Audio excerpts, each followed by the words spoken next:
Hey everybody, Dog8798 here. This is my review of the Mutant Ninja Turtles 1987 series, which of course is based on the comics produced by Mirage, which is based on the Mirage comics produced by Peter Laird and Kevin Eastman. And of course, I didn't get a chance to read a couple of those issues up until 2009 when they were on the Teenage Mutant Ninja Turtles website. Of course, all that stuff's recently been removed, so I didn't get to finish reading it. But I saw this cartoon or several episodes of this cartoon in the mid '90s when it was still airing. I was a huge fan of the toy line. The toy line of Teenage Mutant Ninja Turtles got me into the franchise. I saw the cartoon. I loved it. Then I saw the 1990 movie in 1996, and I loved it. And ever since then, I've been a huge Teenage Mutant Ninja Turtles fan. I first saw this. I first saw. I first saw. Like I said, I first saw this show in the mid '90s during the latter seasons. It aired from 1987 till 1996, and then of course I bought the VHS of season one. The first 5 episodes of the TMNT 1987 series is season one, episode 6, and I think all the way up to, I keep forgetting, is 2 is the other seasons ongoing. I bought that in 2005, and I've been looking for the rest of the series, the DVD, but I managed to find several episodes uploaded here on YouTube, and I've managed to find a website called Watch Cartoons Online that broadcasts a lot of cartoons from the present and past and anime, and that's where I mostly watch. These are the two places I mostly watch the 80s series. Sometime in the future, I may even get the DVD since I'm such a huge fan of this cartoon. I love this cartoon. It's action packed. It's hilarious. Love the artwork. Love the over the top comic book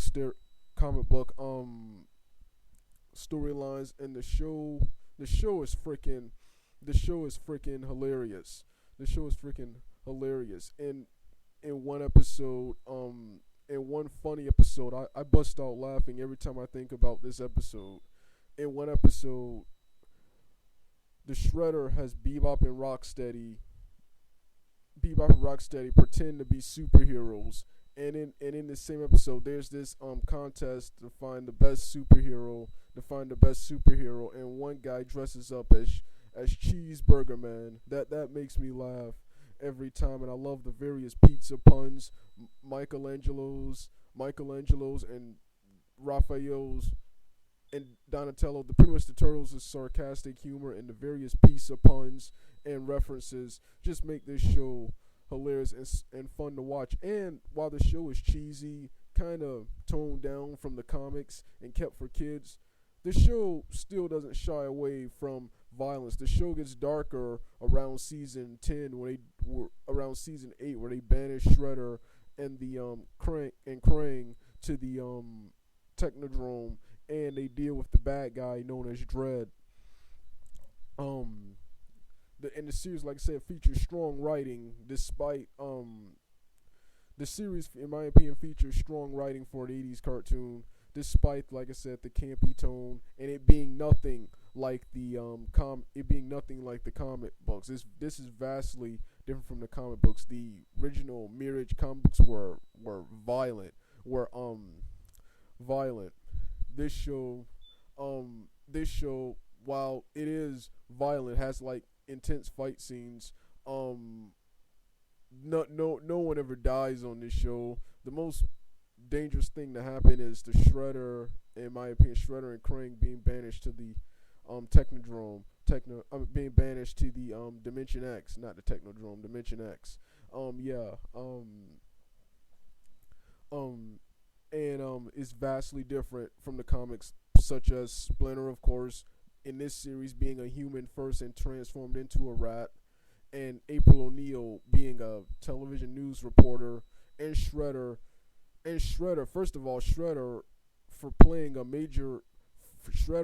the villain for the first 8 seasons, for the very first 8 seasons, when in the comic books he's he's just like Raditz from Dragon Ball Z and Kin and Joggy from Fist of the North Star, which means he's a major villain, but his stint in the series is very short. He's killed off very early in the comic books, but here he's the main villain for almost the entire series. And of course Shredder in this series is not as is Shredder while he can still fight and hold his own in a battle with the Turtles. This Shredder is more campy. This Shredder is more whiny and silly than he was in the than he was in the comics, the 2003 series, and the first movie. And most of the time, he's bickering with Krang, the brain that uses a professional wrestler like robot body. Love the characters, love the turtles and Splinter. Casey Jones, he was awesome in this show too. He was a mask a mask he was more violent and more reckless and more aggressive than he was in any other carnation I've ever seen of Casey Jones in this cartoon. Like I said, going back to favorite characters, like I said, I love the Turtles, Splinter. My favorite bad guys are Shredder, Krang, and Leatherhead and Slash, the the mutant Ninja Turtle created by Bebop and Rocksteady, whom I also like. I also like Bebop and Rocksteady. That's one of the things I love about the '80s cartoon, Bebop and Rocksteady. Well, due to the fact they weren't in the comic books, they're not in any of the other adaptations of TMNT, and the Rat Man, he was a pretty cool villain too. Dread, in my opinion, not my favorite, but he was a good villain.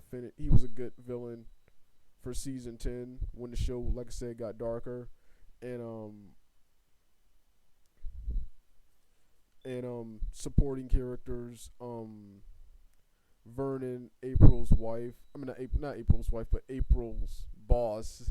Sorry, April's boss for the news place. Irma, April's clumsy friend, who also befriends the turtle, and I keep forgetting the last guy, her rival. I keep forgetting his name, but they were good characters too.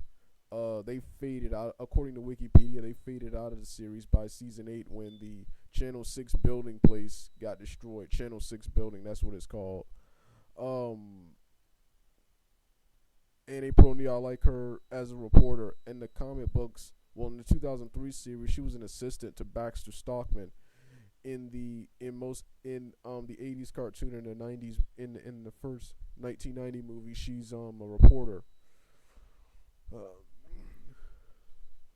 Like I said, I love this show. Voice acting is superb. I actually think, voice acting wise, I think all the Turtle shows have good voice acting, but I think this show had the best voice acting out of all the series. I'm not familiar with any of the voice actors, with the exception of James Avery, of course, Uncle Phil from The Fresh Prince of Bel-Air, who portrays Shredder in this cartoon.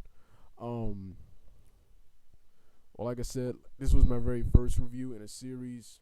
This is my very first review in a series of Teenage Mutant Ninja Turtles reviews. I got this idea from a guy named Rambo Ralph for Life, who did several TMNT reviews, and I have several different videos, and I'm also going to be doing several different videos on the TMNT franchise. All right, Doug8798 out.